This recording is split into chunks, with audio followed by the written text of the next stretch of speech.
Hello, welcome na naman sa isa kong bagong video tutorial series.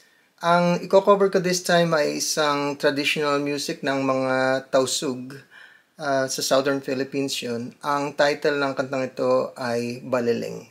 So, ang unang-una natin itatakal ay yung tuning ng arrangement ko. No?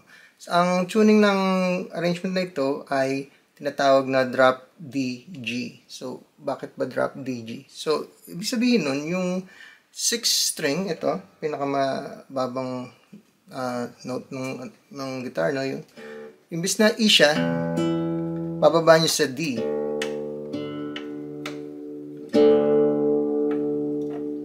Nakatono nitong 4th string, pero isang octave ang baba. Tapos yung 5th string naman, from A, bababa nyo sa G. Katono naman ng 3rd string. So, pag tinugtog nyo yung 5 strings, except itong huli, no, ay parang open G ang tunog niya. So, kumpletuhin nyo na, press nyo itong 3rd fret dito. Para open, G ang tunog niya. Hindi naman siya open dahil pinras nyo pa ito. Okay, so now na natakal na natin yung tuning niya, no. Ang i-cover ko dito sa video na to ay yung munang intro ng Baliling. So, makikita nyo sa screen yung tabs, no, yung tablature. At meron din akong kung subscriber ko kayo, libre yung makukuha nyo yung buong score ko sa PDF format. Okay? So, ang intro ay 2 bars lang. Tutugtugin ko muna.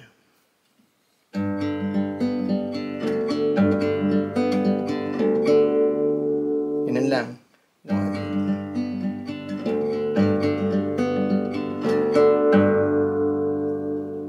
So, kung mapapansin nyo, ang pattern ng fingers ko ay ito lang. Itong P-I-M-A. So, dito sa balik lang.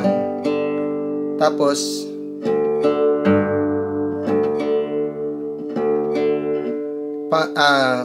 thumb, tapos index. So, ginagawa ko, nire-rest ko yung thumb ko sa susunod na string, makikita nyo ganun. Bago ko i-press yung I. Tama.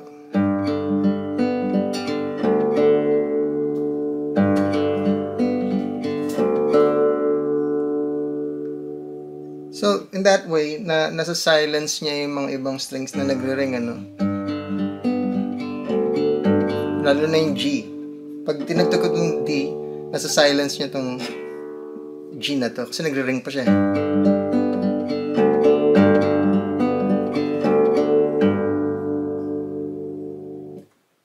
Okay, so, yun ang intro. At tatakal natin sa susunod yung next 4 measures. Okay?